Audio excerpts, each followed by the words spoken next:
The New People's Army, NPA, is the armed wing of the Communist Party of the Philippines, CPP. It was founded on March 29, 1969, by Bernabe Comandante Buscaino and Jose Maria Sison, aiming to overthrow the Philippine government through a protracted people's war based on Maoist ideology. History and background origins. The NPA was formed in Tarlac province with a small number of fighters, armed mostly with crude weapons. It was inspired by Mao Zedong's revolutionary tactics and drew support from peasants discontented with feudal land ownership and inequality. 1980s. The movement grew significantly during the martial law era under President Ferdinand Marcos, 1972-1981. Harsh government crackdowns and alleged human rights abuses helped the NPA gain sympathy among rural populations. In the 90s-2000s, the group experienced internal splits and purges, weakening its strength temporarily. However, it continued to wage guerrilla warfare in rural areas, conduct ambushes, and impose revolutionary taxes on local businesses. Recent years. The NPA remains active in several regions, though its influence has declined due to military operations and surrenders. The Philippine government has declared an all-out war against the group, and peace talks have been repeatedly attempted and suspended. Key activities: guerrilla warfare, conducting ambushes, raids, sabotage, and assassinations targeting military, police, and government officials. Taxation, collecting revolutionary taxes from local businesses and individuals in areas they control. Propaganda, disseminating materials promoting Marxist-Leninist Maoist ideology. Shadow governance. In some remote regions, they act as a parallel government, settling disputes and enforcing their own rules. Sources of power and support ideology. Maoist doctrine of class struggle and people's war. Support base, mostly rural poor, indigenous communities, and some urban activists. Funding, revolutionary. Taxation, extortion, and, in some cases, reported involvement in illegal activities such as mining and logging. Weapons, initially seized or bought on the black market. Now, many are captured from government forces. Designation as a terrorist group. The Philippine government, under Presidential Proclamation No. 374, 2017, officially designated the NPA as a terrorist organization. The United States, European Union, United Kingdom, Australia, and Canada have also classified the CPP-NPA as a foreign terrorist organization. Leadership and organization. Founding leaders: Jose Maria Sison, ideological founder and head of the Communist Party of the Philippines, CPP. He spent decades in exile in the Netherlands and was the NPA's chief ideologue. Bernabe Comandante Buscaino, original NPA commander who organized early military campaigns. Central Committee. The CPP leads the NPA through its central leadership, particularly the Central Committee and Politburo. Regional commands. The NPA is divided into several regional operational commands. These include guerrilla fronts, which operate semi-independently but follow national strategy. National Democratic Front, NDF. A coalition of leftist groups including the CPP and NPA. It represents the communist movement in peace negotiations. Military. Doctrine and tactics: protracted people's war, modeled after Maoist strategy, beginning in rural areas, building mass support, establishing base areas, and eventually encircling and taking over urban centers. 3 stages. Strategic defensive, small-scale operations and mass recruitment. Strategic stalemate, increased military capacity. And territorial control. Strategic offensive, coordinated nationwide attacks. This stage was never fully reached. Tactics, hit-and-run ambushes, roadblocks, and checkpoints, sabotage of infrastructure, targeted assassinations, e.g., Sparrow units in urban areas during the 1980s. Ideological evolution: Maoist core. Belief in armed revolution, agrarian reform, and the eventual establishment of a socialist state. Rectification movements. internal purges and ideological campaigns in the 1980s and 1990s, targeting members deemed to have strayed from revolutionary principles. Anti-imperialist, strongly opposed to U.S. military presence and foreign corporate interest in the Philippines. Peace talks and attempts at reconciliation. Early attempts, dialogues with successive Philippine presidents including Corazon Aquino, Fidel Ramos, and Joseph Estrada. Formal negotiations.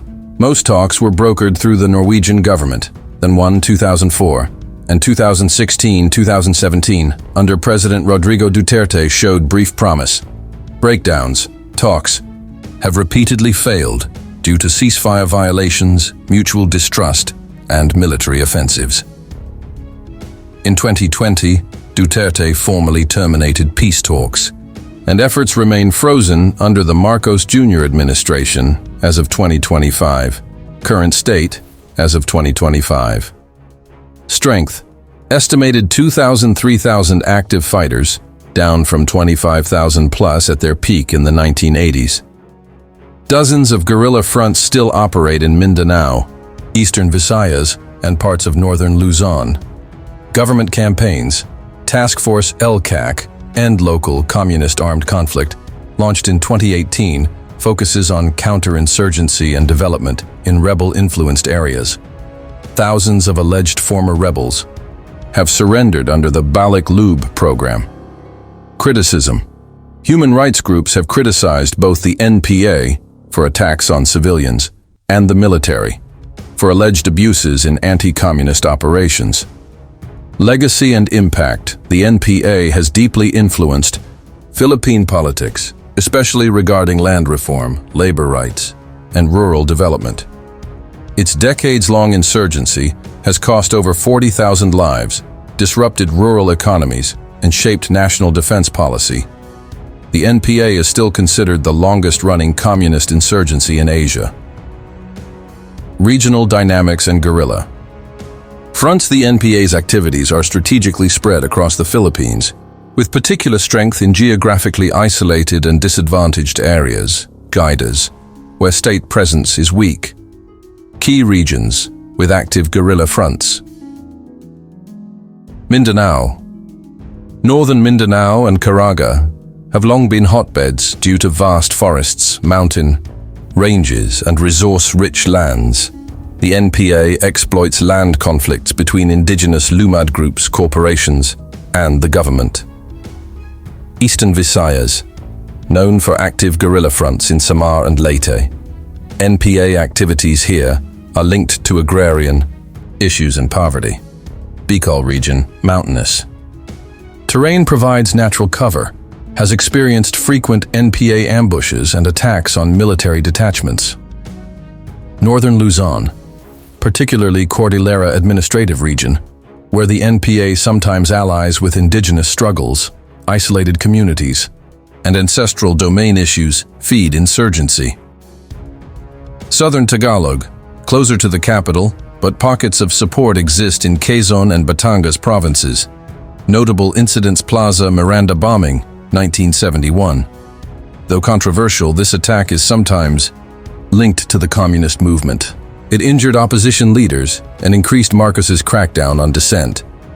Assassinations by Sparrow units, 1980s. Urban NPA assassination teams, Sparrow units, targeted police, military, and perceived traitors in Metro Manila and Cebu. Capture of major cities during Marcos Ousta, 1986. Some NPA units attempted to capitalize on the People Power Revolution, though they were not formally involved. Attack on Del Monte Pineapple Plantation, 2000s. Demonstrated the NPA's targeting of foreign corporations over alleged labor abuses and land grabs. Recent ambushes, 2020-2023. Ambushes on military convoys in Samar, Bukidnon, and Surigao del Sur continue despite heavy losses. International perception and support terror designation.